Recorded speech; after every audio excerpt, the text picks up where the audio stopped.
Hey guys, it's Adrian Garcia here on Para Su Información, for your information. Our weekly segment where we bring you information that we hope helps you carry you through your week until we come back in the following week with more information. But I am your host, Adrian Garcia. I'm honored to be here with you this afternoon. And I got my brother from my mother, Bernardo Garcia. Bernardo, say hello to everybody. Hello, everybody, and that was a true statement. He is not denying. We are blood. Can't you tell by the hairdo? That's right. It's all there, folks. And the height. But listen, we have an exciting segment this week. We've got some very special guests that we want to introduce to you in just a second. But as we typically do, we want to bring you up to special events that are taking place. First of all, we had a historic event in our country, if not around the world, with the visit of President Trump with the supreme leader, Kim Jong-un. And this was held in Singapore, and it is historical. Look, I'm not necessarily a fan of the president. We have opposing views on many policy issues, but the fact that he was meeting with the supreme leader, I think that's a title that the president would want to have, by the way, with Kim Jong-un, it was historical. Now, what comes out of it? The president has said that it was a lot of good things. He's already committed to moving the fleet out of the area, of which is interesting because our military Department of Defense knows nothing about that point of the conversation. He claims that Kim Jong-un has made a commitment to denuclearizing North Korea. We will see if that's true or not. Nonetheless, it was historical, and for that part, I do give it to the president.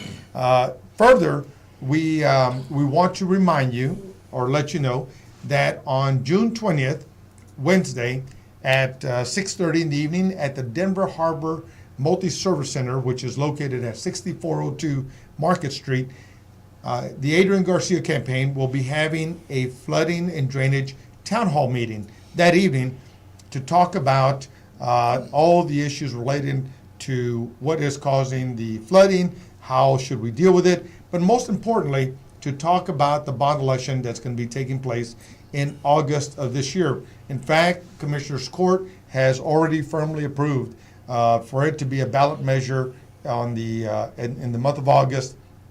And it is a tax increase.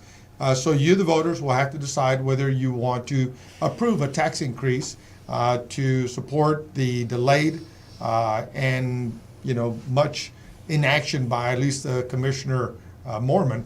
So this will be a decision you'll have to make. But I want to talk about what it is that we could be doing. What are the cost-effective solutions? What are solutions that we can make a commitment to that would take families, homes, and businesses out of harm's way every single year?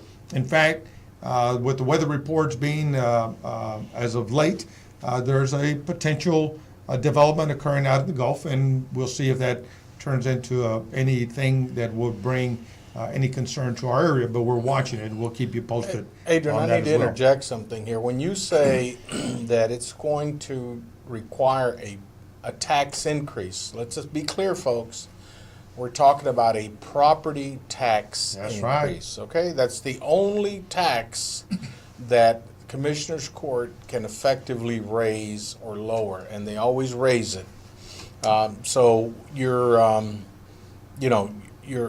school bill is going to go up, your Harris County tax bill is going to go up, your city tax bill is going to go up, because that's the only place to get the money. Okay? They're not taking it out of the sales tax. That's high enough as it is. There's no state income tax. That's just Texas is one of 7 states that don't have a state income tax. And then on top of that, there are a lot of corporations that get a lot of tax exemptions that don't pay their fair share of property taxes, and that means that we, the homeowners, we, the non-business owners, have to carry that extra burden. So it's an important decision that you, as a voter, will have to make come August. Now, my position is look, we need money to fix some of the challenges that we have. However, you will have an incredible say in this decision. And you should be demanding accountability. Because whenever you are giving government permission to deeper into your pocket, then you should be knowing exactly what you're getting for. Now, the problem I have is that there's a lot of projects that will be discussed and proposed and said that they will happen in Precinct 2. The reality of it, though, is that the bond election does not commit to the projects themselves. They only commit to taxing the community for the $2.5 billion that they're proposing. And that, as a result, I've got a huge problem with approving money without accountability to the projects that are being committed to the voters. Now, politicians say they're always going to do things, but you know what? We've had politicians in office for at least 8 years that have been promising a lot of things. Now, all of a sudden, they seem to be pulling things out of the air. But you will be the judge of that. I know, having been in office, that you do need money to fix issues, but it ultimately will be your decision on whether you want another tax increase associated with your property taxes as well. Also, we have another piece of important information. An incredible human being that we've had on this segment, an incredible civil rights leader, a dear friend, a mentor, an icon in our community, and I think it's fair to say a near legend, because Johnny Mata has been a phenomenal leader, always there for the tough fights that need to be fought, always advocating on behalf of our community. Well, Johnny needs us now, and so there will be a benefit for Johnny, and we'll give you those details here shortly. But I'm asking you, the community, to please, let's show up for a man who's always shown up for us. Johnny Mata needs our support. He needs our prayers. He has been diagnosed with leukemia, and we want to make sure that he has the proper resources to fight for his life. And so we're asking for your support for Mr. Mata. And so, Bernardo, I know you got your take on a couple of current events. Well, just the main thing that's going to be affecting us pretty soon is the U.S. Supreme Court decided that the Ohio's method of purging voter rolls, if a voter is sent a little postcard saying, "Do you still live there?" and if it comes back or isn't delivered, then you are taken off the rolls immediately. It's one of the strictest voter purging laws that there is in the country. Texas is looking at that as well. So what this means, folks, they're trying to take your right to vote away, which means that you have to protect it even more. Even though you may have registered to vote, you need to double check to make sure that you're still registered to vote and to make sure that you haven't been purged. A lot of people are already being purged under different rules here in Texas. So we're going to have to guard our right to vote. Even, we're going to have to take extra steps. We're going to have to be even more vigilant about those things. So, just keep that in mind, folks. This is pretty big news because an election is coming up in November. A lot of states are like, oh, we can do that. Okay, so they're going to start purging a lot of votes, a lot of voters between now and November. So double check to make sure that you're registered to vote, okay? Go online, call their office, register to vote again. Okay, and they'll tell you, oh, you're already registered. Call our campaign, and Absolutely. We will be happy to make sure that you are an active voter in the Harris County voter rolls. And you should double check at least a week before the deadline to register to vote in a particular election. So even though we have early voting, I think 20 days before that is the last day to register to vote in the November election. So you should probably in September start They're asking. and we'll talk more about that later on. And I'd rather we do it sooner rather than later, Yes. because we don't want to wait too late and everything, scheduling being what it can be, becomes an issue. But Bernardo's right. Your right to vote is like muscle tissue. If you don't use it, if you don't exercise it, You lose it. You lose it. And obviously, the Supreme Court has approved a particular decision. But one thing about this particular vote, it was not unanimous. That's It right. was a 5-4 vote, so there was obviously opposing views at the Supreme Court regarding this. So that should give you an idea that it was not a simple decision for them to make, and there were people who disagreed with the decision. So make sure you use your vote, you exercise it early and often, and that you are a voter. Remember that we have a young lady in Pearland that is running, Dalia Kasib. She is a candidate for Pearland City Council, and she is in early voting as we speak and needs your support. So please make sure that you take this seriously, especially as we've been under siege. And I say we, I think people of color have been under siege over this last almost 2 years. And I think it's very important that the only defense that we have towards this siege, if you will, is our ability to exercise our democracy as we see fit. So now we'll go on to our special guest, but I want you to remember, retweet and share this video because we need to inform people all over Harris County, and we need to inform people all over the great state of Texas. So please retweet and share this video early and often. Make sure that everyone in your network is seeing the Para Su Información, for your information segment. But we have now a special guest, none other than the Honorable Maria T. Jackson.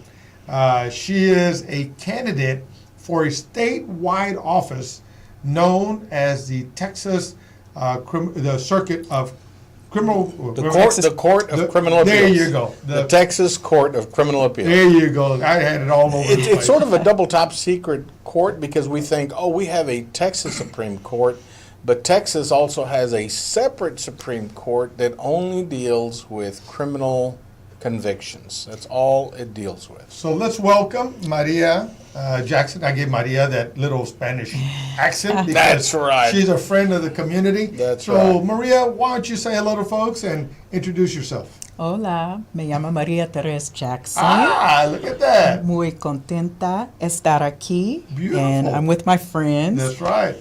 And I'm honored to be here. And what I do is I preside over serious felony offenses.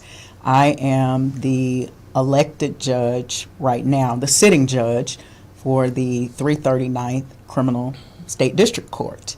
And I preside over less than a gram drug cases all the way to death penalty cases.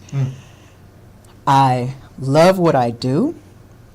I love giving the ones who deserve a second chance, and putting the bad guys away so we can all be safe in our community. Wonderful. So now let me redeem myself a bit. The Texas Court of Criminal Appeals, place one. Okay. place one. I am running, as Adrian and Bernardo just stated, for the Texas Court of Criminal Appeals as presiding judge, place one. This court consists of one presiding judge and 8 other judges that sit on the panel. So one judge does not make a decision. It will be 9 judges ruling on a decision. And it's the court for all criminal cases, the last resort court. There you go. So give folks an understanding as to why this is so important. What can the average person who has a criminal case that's made it through your court at the local level, how does this Texas Court of Criminal Appeals fit into their dynamic? Well, after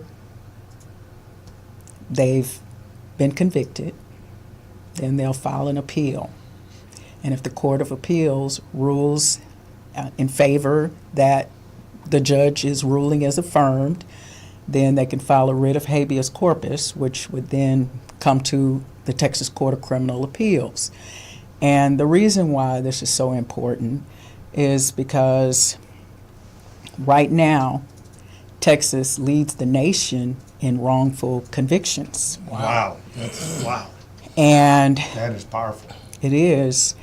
And I would oversee and help implement laws with the statute to make sure that our entire criminal justice system in the state of Texas would be fair and no more innocent people are convicted and no more innocent people are Wonderful, wonderful. executed. Yes. That's the word I'm trying to say. You know, Yeah. Judge, and I've known you for many years. We met on the campaign trail quite by accident. And- 2007. 2007. It's been a long time, and you got me my first appointment as a grand jury member, and that was, let me tell you, that was a memorable experience.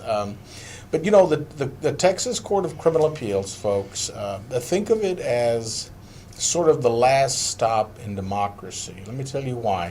If you're going to have someone executed or have their civil liberties taken away because they committed a crime, before you put them away for 100 or 200 years with no possibility of parole, a democracy wants to make sure that justice was done.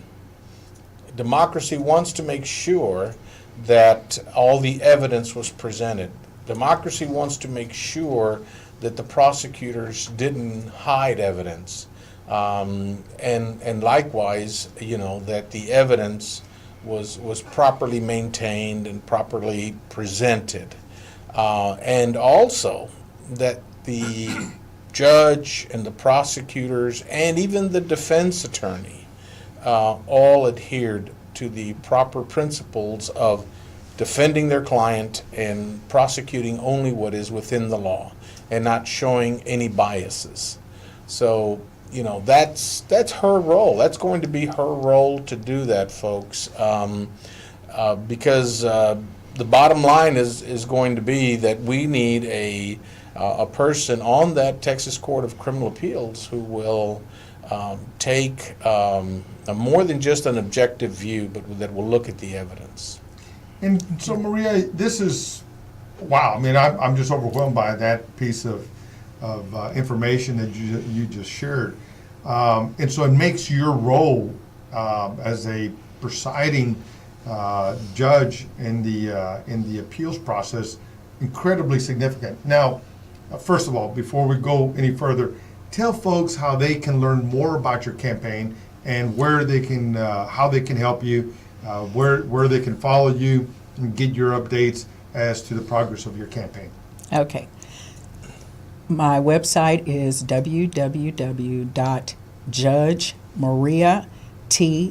www.judgemariatjackson.com. Please visit my website, and that way you can learn more about me. It's hard for me to talk about myself because I grew up where my grandmother would always say, "Don't brag on yourself." So No, it was we gotta get you to brag, because look, it's an incredibly impressive role. Number one, that I should know a candidate that is running for a statewide office. I am Thank you. honored. I am beyond words. Incredibly humbled. Thank you. Because I've known the judge for some years as well. We were also on the campaign trail together, and so I'm proud. municipal court days. That's right, When you were municipal- Houston police That's officer. right. And I was a full-time municipal court judge. So That's how long I've a known you. lifetime of history and Yes. experience, and so I'm so proud to have you on the ballot in such a incredible role, and in a role that we need you in. And so, folks, I want to make sure that you don't lose sight of the fact that Ms. Jackson, Judge Jackson here, is, number one, a woman. Can you tell? She's a lady, but she's also a woman of color. And I don't think that Texas has seen a woman of color in this particular role. No. Is that a fair statement to make? So Right. we have the opportunity, not that making history should be the reason you should vote. You should vote for qualifications. You should vote for capability and capacity. You should vote for a commitment to the law, to truth. But it will be neat that you get all those things in a package that looks like Maria T. Jackson. So tell us about your stories. Let's get you to brag a little bit. You know, as a little girl, how did you emerge as an attorney that later became a judge? Well, my dad and my grandmother. My grandmother scrubbed floors and worked her way, and she graduated from college when she was 19 years old. Wow. And she taught school. So I'm also a former teacher. Nice. My dad grew up in the projects in Fort Worth, and he worked his way as a busboy and put himself through college and became an Air Force pilot, a fighter pilot Look at in that. the Air Force. Wow. And then Maverick, Top Gun. and then later he obtained his master's degree and PhD from Vanderbilt University. Beautiful. And in 1974, Rice and University of Houston asked him to teach sociology. So that's what brought us to Houston in 1974. I am a native Texan. I was born in Fort Worth, Texas. After that, after 9 years of teaching, he decided to give back. He wanted to give back to the type of person he was. He was an at-risk youth and economically disadvantaged. So we started YES, Youth for Education and Success. We were one of the first charter schools in the 1990s under George Bush. And that's where, when I graduated from college, I was 23 years old. And that's where I learned that you can take someone out of their neighborhood, and by showing them love and compassion and giving them the proper instructional tools, that they could change, you could change lives. Mm-hmm. That's right. And That's exactly right. I brought that compassion and the common sense to the bench. And I rule on the law, but a judge also, in certain cases, has discretion to give someone a second chance. For instance, my latest success story is a young man. He was a habitual state jail offender, and the state wanted to send him to prison. And I decided to take a chance on him, and I gave him probation. I asked him, "Are you ready to change your life? Because this is my neck on the line." Mm-hmm. That's right. Because it was without an agreed recommendation, meaning the state does not recommend probation, so it's on the judge. And this young man dedicated his former life into becoming, he's now Mr. USA bodybuilding champion. Wow. And he's also a well-known personal trainer. And he wrote me a letter reminding me that 8 years ago I gave him a chance. Beautiful. I have another young man that the state wanted to send him to prison, and I gave him a chance. He owns a trucking company. I mean, I have countless success stories, which makes me want to get up and come back to work and do what I do. There you go. I'm running for this position, this statewide position, presiding judge, Texas Court of Criminal Appeals, because in 2007, there was a man who was about to be executed. And the defense attorneys wanted to present a last-minute appeal. And this judge said, "No, our office closes at 5 o'clock. Oh, yes. And the man was executed hours later. Wow. Wow. And in 2007, I was a municipal court judge, but also a mother. Of, at that time, I had one son. Now I have 2 boys, and through my marriage, I have 2 new boys. Wow. So I'm a mother of 4 boys. And that did something to my heart. And years later, when I was asked to consider running statewide, I said, I only want to run against this person. And that's why I'm running. Beautiful, beautiful. Well, I've heard the story before. It still grabs me by the throat. And, look, the fact that the state leads, this great state, the Lone Star State, leads the nation in wrongful convictions, should tell you why this election is critically important. And the fact that this is a statewide election. We have Lupe Valdez that's on the ballot as well. We have Beto O'Rourke, who is Yes. also on the ballot. on the statewide elections. And we have some other folks out there, but these are the ones that come to mind, and especially now Judge Jackson. And so, Judge, one more time, what is your website so that folks can visit your website, join your campaign, and help you get elected? My website address is www.judgemariatjackson.com. And I thank you. I need your support. I need you to get the word out. My campaign also takes money because my campaign is 254 counties. Wow. And I've been traveling all around the state. And I'm getting to meet a lot of wonderful people across Texas. And you want a judge that has compassion. That's right. Even if I don't agree with that side, or you want a judge that will listen. That's right. You know, Judge, one of the things that I think our judicial system has somewhat thrown to the wayside is the concept of grace. The concept that, you know, if there's enough evidence to show, if there's that comes before you that a defendant is willing to turn their life around, that you know, the great Lord gave all of us a second chance. Mm-hmm. Right? know. Yes. That's right. Yes. So true. And you know, with all the wrongful convictions that Texas leads in, you would think somebody would say, "Gee, I wonder if there's something wrong with the system."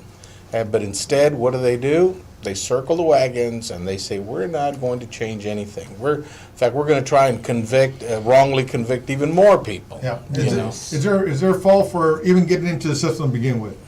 Yeah. I mean, this is ridiculous. They won't hold any hearings. They won't do any studies. They won't look at the problem. And the reality of it is, folks, is that Texas is not our great-great-great-grandparents' Texas anymore.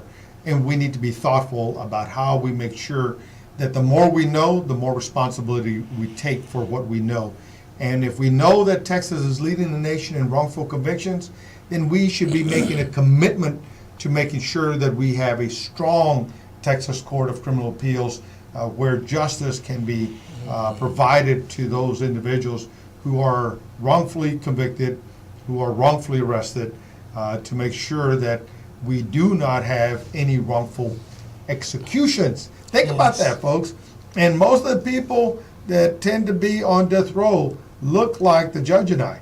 Yes. So we need to make sure that you understand the magnitude of her role as the presiding judge, and the importance and significance of your vote in this particular election. So let's make sure not to forget. And as she said, she's being a little timid. She needs money. Write her a check. We got to give her She some needs lots of money. We got to She's give her running some money. statewide, folks. I need somebody. Tell one if you can donate your jet for a while. The Yes. judge needs to move around the state as quickly as possible. So, in all seriousness, folks, she needs money. So I would ask you to please make a contribution to her campaign, because when it's tough enough, and Raul will tell us in a minute. It's tough enough to run countywide. I've been there. I've done that. It's tough. It together. Yeah, we did it together. That's Yes, exactly right. yes. And we did it during the height of the gasoline prices when they were peaking back in 2008. And so it's tough.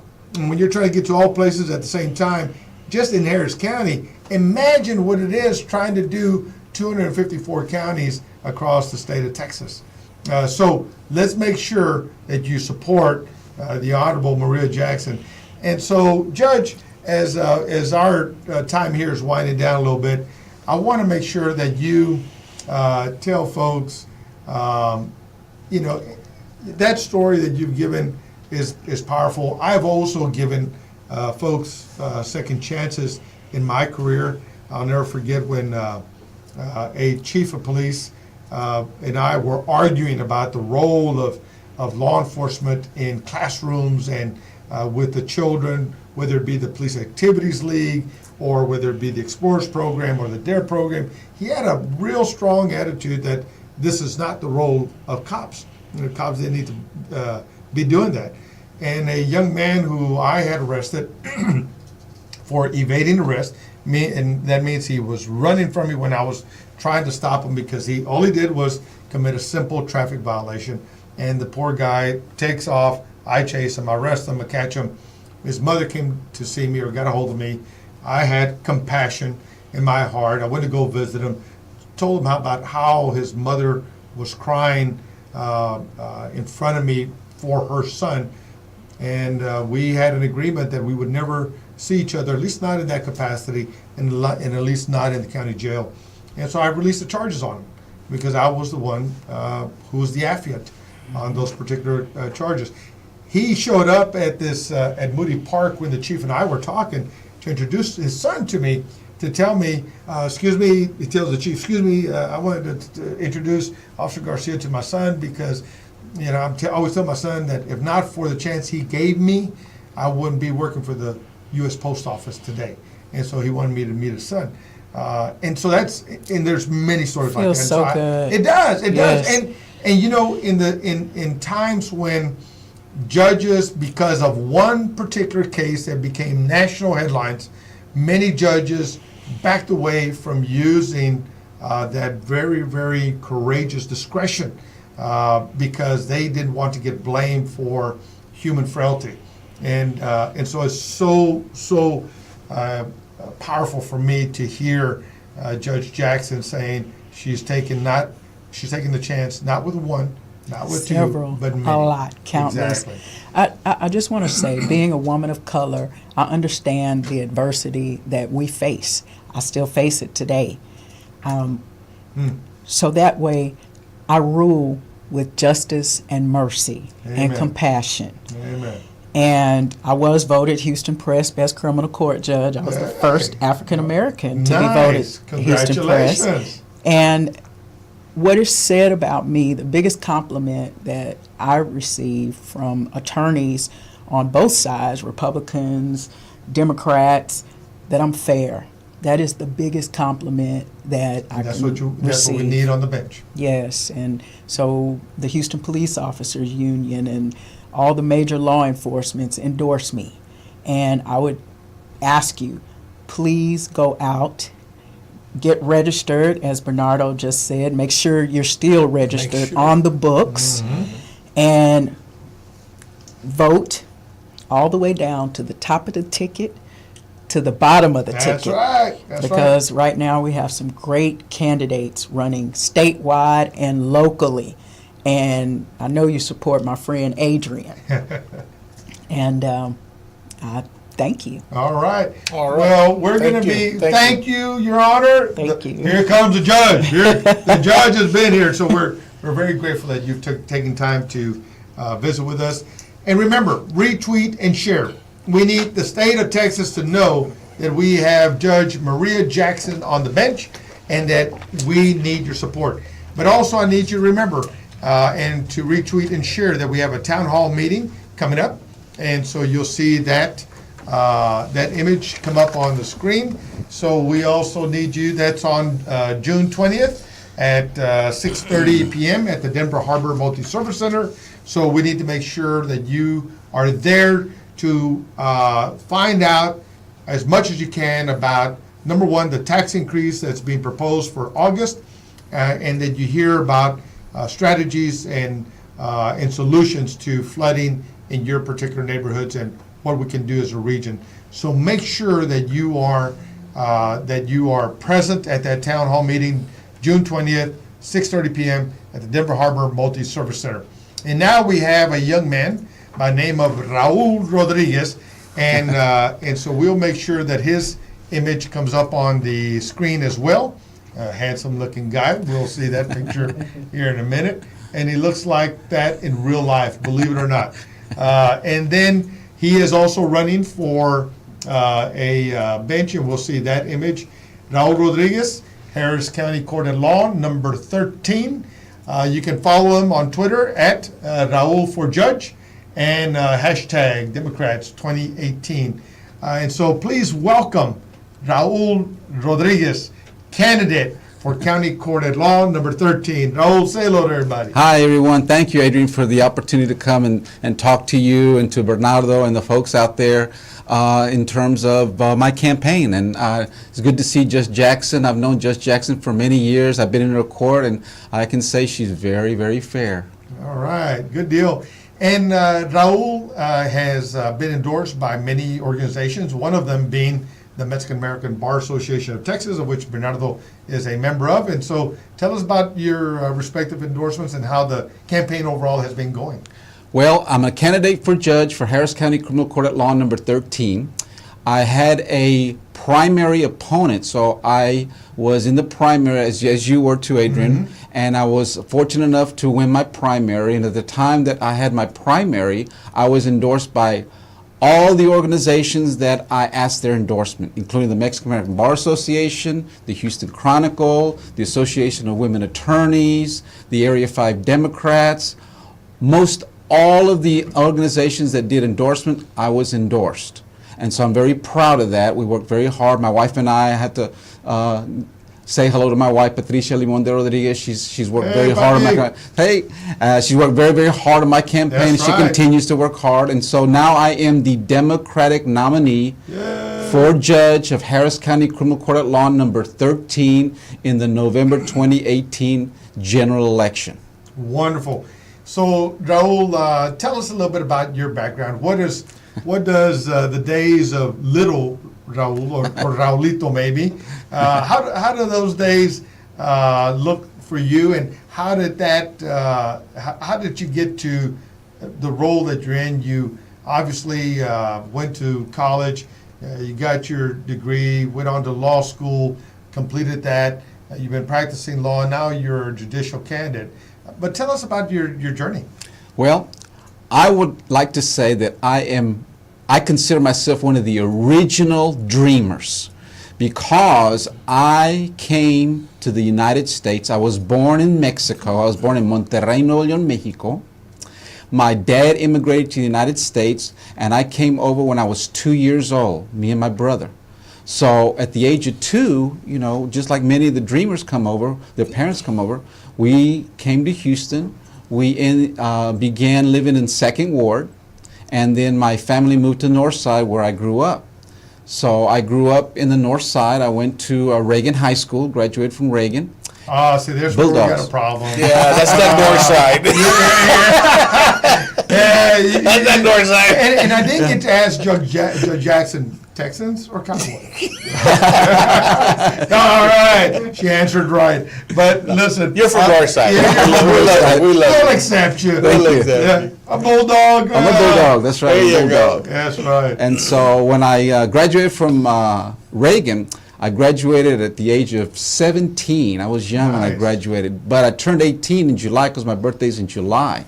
And one of the things that I want to do, my brother and I, as soon as we turned 18, we wanted to go ahead and become U.S. citizens. All right. We applied to become citizens because one of the most important things that I wanted to do that I did not have the privilege or the right to do as a immigrant, as a permanent resident, is the right to vote. And so my brother and I, we applied and we became citizens at the age of 18 because I wanted to vote. And so my very first election that I voted for was the 1980 presidential election when Jimmy Carter was running.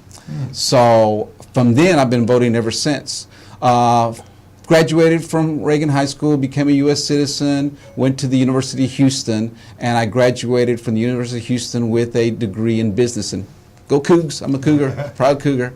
I happened to graduate with a business degree, and at the time that I graduated with a business degree, I decided to just work. So I spent about 6 years out in the business world as a salesman, working for some huge corporations. The first corporation I worked for was Xerox Corporation. And then after about 6 years, the economy wasn't doing too well. We were in a recession. I had some friends, and I decided to further my education, decided to go back to school, and I wanted to pursue a law degree. So I applied, and I got accepted to South Texas College of Law, Houston. And I went there and graduated from South Texas College of Law, Houston in 1991, and became a licensed attorney in 1992. And since then, I've been practicing criminal law. Since day one, I practiced criminal law. So I've had over 26 years of experience in criminal law. Now, I've also had the fortune that in 2005, Mayor Bill White appointed me as associate judge with the city of Houston. So I, like Judge Jackson, well, I'm currently an associate judge with the city of Houston. I've been an associate judge with the city of Houston Municipal Court since 2005. And I bring that experience also to the bench that I'm running for here in Harris County Criminal Court at Law number 13. And so, Raul, you know, county court at law, we have district court.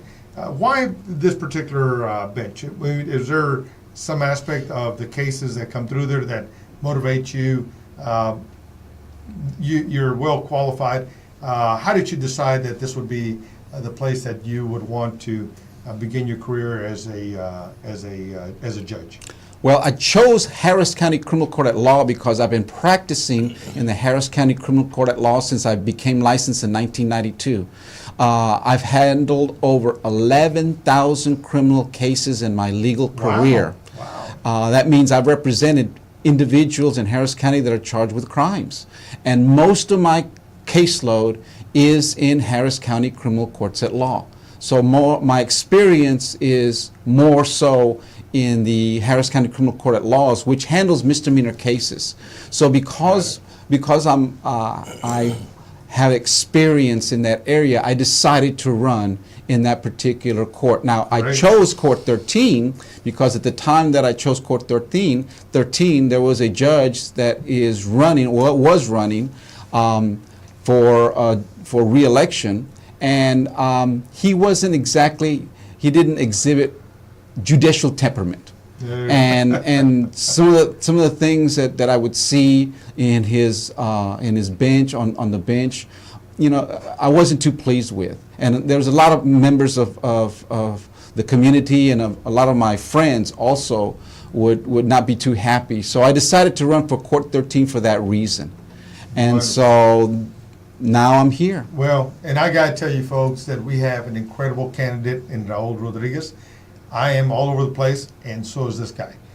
Him and his beautiful wife, who really is a relentless and tireless campaign manager, photographer, digital manager, treasurer, I think, poll worker. That young lady is working hard, and so we want to make sure to give her her due respect and her props. And I mean, she's all over the place. And so, Raul, you're running county-wide. Yes. Tell us what you're finding as you move around Harris County. Well, this is a big county, as you know. Right. And we've been all over the county talking about our campaign. And one of the things that I've noticed, especially in 2018, is that people are starting to get excited about the election. They've realized, I think they've realized now that things are kind of different. They see that the system, the criminal justice system, is not exactly what they like. When you go to county criminal courts at law, there's 16 county criminal courts at law in Harris County. And then when you go there and you look at all the judges do not reflect the population of Harris County. When you look at them, you look at these judges, and then you look at the population of Harris County, and it doesn't reflect it. Of the 16 county criminal courts of law, there is only 2 judges of color out of the 16. And in Harris County, just as the population of Latinos make up 40%, over 40% of the population of Harris County. 46%. So why shouldn't 46% of the judges in Harris County be Latino or reflect the population of Harris County? We need to get more judges, more attorneys to run for. That's right. That's right. For office. And look, it's a brave man to do Thank that. you. It's a tough process because as Judge Jackson said, you know, in this upcoming election, we're going to be voting for United States senators. We're going to be voting for members of Congress, go Sylvia Garcia. We're going to be voting for a governor. We're going to be voting for other members of statewide offices. We're going to be voting for a presiding judge over the Texas Court of Criminal Appeals. And then we're going to be voting for County Commissioner Adrian Garcia and County Court at Law Judge Raul Rodriguez. This is our last year to straight ticket vote. So the process can be very easy if you want to go in there and just hit straight Democrat, and then you can pick up everybody from Beto O'Rourke to Judge Jackson to Raul Rodriguez and to Adrian Garcia. You can pick up all the Democratic candidates. This is our last year. Republicans took away the straight ticket vote, and that will take place beginning in 2020. So this is our last year to exercise that flexibility that we have in our voting mechanism here in Texas. So you need to make sure to come out and use it for the last time, so that you do not sit back and go, oh, I got so busy. Look, this is going to be a historical election, and we need In everybody. more ways than one, Adrian. That's right. More ways than one, folks. And so Raul is going to be on the ballot, and it's tough because, especially during the primary process, because this was a historical year for us in terms of, number one, women that were on the ballot, and secondly, the number of Democratic candidates that we had in contested elections. So this is a very exciting year, but we need to make sure that you get out and vote straight ticket, pick up all the Democrats like Raul, like the Honorable Judge Jackson, like Beto O'Rourke, and like Adrian Garcia. But Raul, given that, and we applaud your efforts, we you. want to make sure how people can support you. So give us a website, give us your Twitter handle. You can find me at www.raulforjudge, R-A-U-L, forjudge.com. You can also go to my Facebook page by going to Facebook.com/Raul for Judge. So you can find me there. I also have a Twitter at Raul for Judge. So you can find me at those sites, and I'll be more than happy to. And Raul, are there links on those connections there so people can donate to your campaign? Yes, there are links on both the Facebook and my website where people can donate money, of course, and I'll be asking. He needs Money is money. good. Money is good. That's right. And no amount is too small. That's right. $1 and up is great. No, That's too small. No. That is too small. You're being too democratic. That $1 we needs want at least $100. four zeros folks. We want behind $100, it, okay? because he's got expenses to pay, folks. He's got. Let's give. He needs to Fati get elected. some rest. The campaign needs some more staff workers. So help him raise money so that he can get his message out. I think the fact that he is a dreamer and just an incredible bootstrap story. This is incredibly impressive. You see the quality of candidates that we have before you, and Judge Jackson, coming from an extremely humble family, and that understood the value of education, that created that inspiration that carried her through her career. And now you have Raul Rodriguez, born in Monterrey. Monterrey. He is el king, el rey de cabrito. No, That's right. but listen, we have good people who are leading with their heart, who bring incredible experiences that Harris County, that Texas and America needs to have on these benches. And so we need to make sure to elect Raul Rodriguez. So one more time, your website and your Twitter handle. My website is www.raulforjudge.com. My Twitter is @RaulForJudge, and Facebook is Facebook.com/RaulForJudge. So all of my social media is @RaulForJudge. So you can find me anywhere if you go and do Raul for Judge. And Raul, as you look to, and you are going to be successful, we know it. Thank you. We're proclaiming it, we see it. Thank you. We're praying for it, and we're working for it. So as you go on and pursue that, any particular thoughts on what you want to see as a bit of your legacy? You're presiding, you see yourself presiding. how do you want people to talk about your courtroom and the decisions coming out of your courtroom, out of the criminal court at law number 13? Well, I want to share a little bit about what Judge Jackson said. One of the things that I want people to remember me by as we go is fairness. Amen. That is the key. Being fair. A judge being fair when they listen to these cases. A judge being fair in the rulings. Treat everybody equally, no matter who they are, no matter where they come from.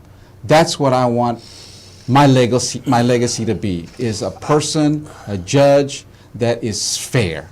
I need to interject something here. I think that my friend Raul here may not want to mention, but I'll mention it, that I have heard and been in some of the criminal court, family courts, a few of the civil courts, but the criminal courts and the family courts are really the ones where Hispanics and blacks have really been the most mistreated. We have had some judges in those areas that degrade the minority defendants, that make fun of them, that hand out harder sentences than they would for anybody else, folks. That's been in the news. It's a historical thing. He knows it. He's heard about it.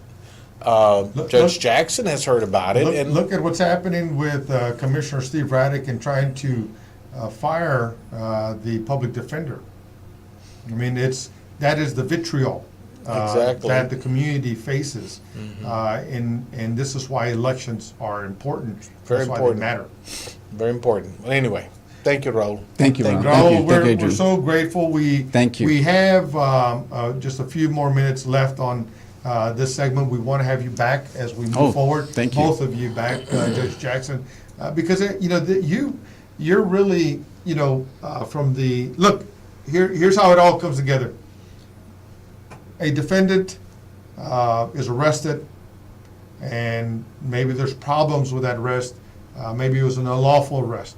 I want to believe, as a former law enforcement, that doesn't happen. But Judge Jackson just told us that Texas is leading the nation in wrongful convictions. So something is broken. So that happens. Then you go before the judge before a county court or a district court. A decision is rendered there. Then you have the opportunity to go before the Criminal Court of Appeals, and then there is work to be done at the Texas Supreme Court, and then it goes on to one of the U.S. Circuit courts, and then the Supreme Court of the United States. So every one of these pieces of the puzzle have their purpose. They're the checks and balances. But obviously, the Criminal Court of Appeals has existed. The Criminal Court at Law judges have been there. But we're still leading the nation in wrongful convictions, folks. So obviously, if the courts have been there, the system has been intact, the pieces of the puzzle have been there.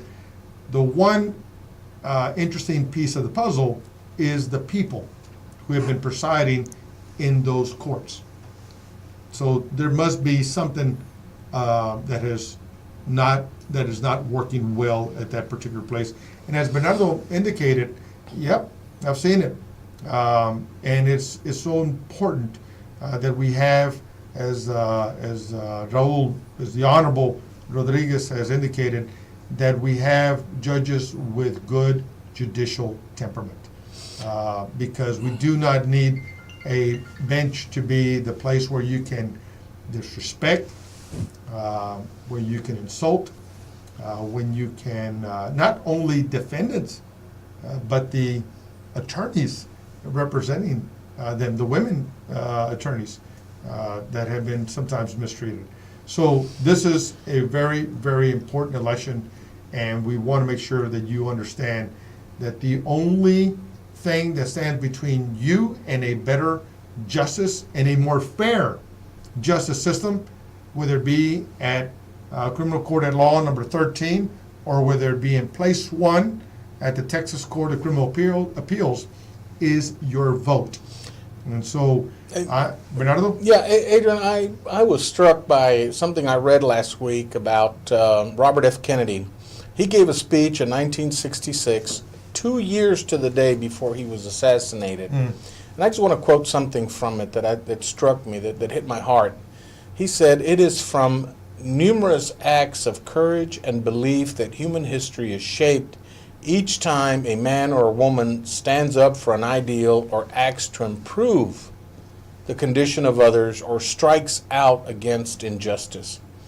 He sends forth, or she sends forth also, a tiny ripple of hope, and crossing each other from a different centers of energy and daring, these ripples build a current that can sweep down the mightiest wall of oppression and resistance."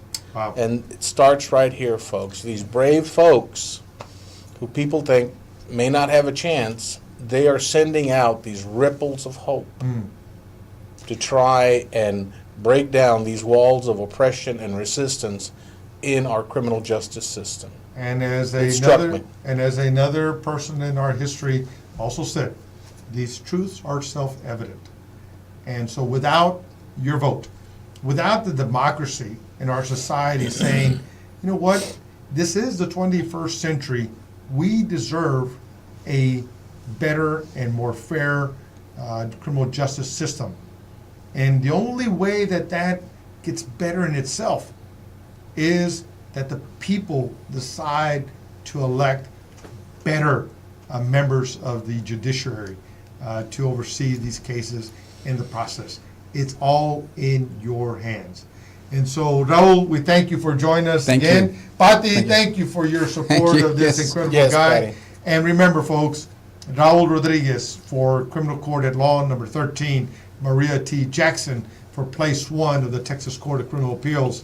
Their vote is needed come this November, but actually, they don't need your vote in November. They need your vote in early voting That's right. in October. They And make need sure your you vote early. Make sure you're registered to vote. Double check. And remember, we're expecting Triple check. We're expecting a surge on both sides of the aisle, and so the lines come election day will be massive, and so will early voting, but it won't be as bad. So make sure that you are planning to vote early in October, and that's just in a few months away. So we need your support to get these candidates elected. We have Lupe Valdez running for governor of the great state of Texas. She needs your help, and she's going to be in town this Friday, in fact.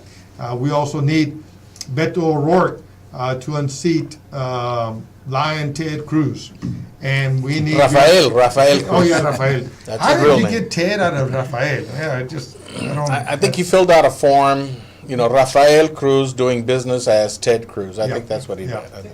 I think. he just needed to be more appealing, I think is what he was after. Well, his looks don't cut it. so- Let's move on, folks. But listen, thank you again. This has been an incredible segment.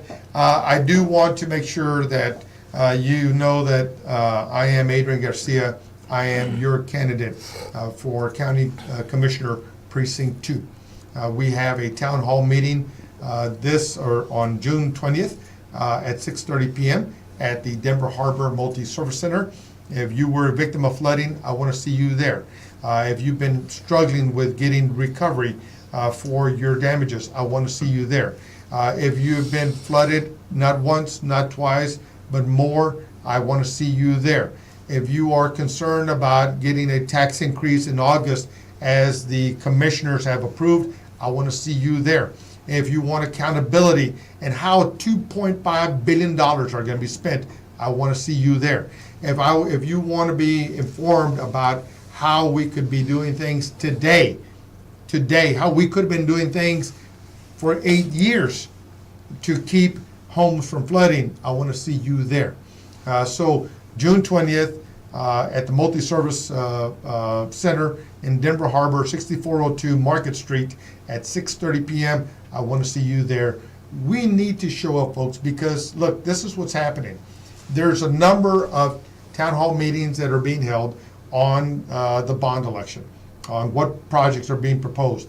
Well, the neighborhoods of color are having the least number of participants at these town halls. And so when it comes down to deciding where these projects are going to go, if you don't show up, your silence is accepted as not being interested or concerned. And so that is my concern, because your commissioner right now in Precinct 2 doesn't do things proactively. He's not on your side, he's not fighting for you. He could have been doing these things all along, but he waits for a flood like Hurricane Harvey to come in and devastate your homes, your businesses, and now all of a sudden somebody is waking up who was asleep at the wheel all along. That we cannot have. That's why I'm running. As Judge Jackson and Raul have talked about what has touched their hearts. What has touched my heart, it's from the very beginning. I am a born public servant. I like working for the people. I want to see fairness and justice also being provided by the offices that are significant to our governance in our community. I have that experience. I have worked for you as a police officer, as a member of Houston City Council, and as the sheriff of the largest county in the state of Texas. But when we have inaction and inattention, and we have lackadaisical leadership, or lack of leadership, or absentee leadership, then it's wrong, and we need to change that. And like these judges, they don't get elected by themselves, nor will I. I'm humbly and respectfully asking for your vote this October and November, because this is an election that will make a difference in the lives of you and your families. But let me also tell you something. That as the commissioner of Precinct 2, my commitment is to education as well. It's not a true part of the bailiwick of the commissioner, but you just heard stories from Maria Jackson and Raul, individuals who pulled their bootstraps up, understood the value of education, and went on. I was blessed. I started my career without a college education. I was able to hold elected office without a college education. But the problem with that is that children today won't have that opportunity in their tomorrow. And so I want to make sure that our kids are prepared for a global economy, that they're prepared for the information and technology society that we are obviously in. But the only way that that happens is that we make sure that they're ready by the third grade level, so that they're reading effectively and they're performing with their science, technology, and engineering and math. That is what is going to transform our community. In Precinct 2, that includes communities like Huffman, Crosby, Highlands, Channelview, LaPorte, Baytown, Clear Lake, portions of Pearland, Pasadena, South Houston, Galena Park, Deer Park, Jacinto City, Cloverleaf, Manchester, Magnolia, Denver Harbor, Second Ward, the near north side, portions of the Heights, the north part of Houston, Aldine, and Atascocita, is that we have the Port of Houston, we have NASA, we have the spaceport in Precinct 2. My commitment is to make sure that the humblest of schools in our community are connected with the Port of Houston. Not because I want our kids to get a job there, pushing a broom, pushing a shovel, or turning the nuts and bolts. I want them to run those companies in their future. We got to prepare them. And I'm Adrian Garcia. I want to be your county commissioner, but I need your vote. Please visit my website at adriangarcia.com. Visit me on Twitter. My handle is Adrian Garcia HTX, and that's also on Facebook and my fan page. I want your support. I want to work for you. I want to fight for you. I want to be on your side, but I need your vote come this November. And so, folks, thank you for joining us once again. Bernardo, your phone number Sure. For folks to reach you? Yes, 713-560-0642, and you can reach me at garciataxlaw@gmail.com. Good deal. Probate, land Land titles, absolutely. real estate, those are matters that Bernardo can help you with. And trust me, folks, there's a lot of folks that are needing some help with those matters. So please visit with my brother. I trust him. I trust him with my personal affairs, and I think he does an okay job. But he charges me too much. He'll give you a better deal, though.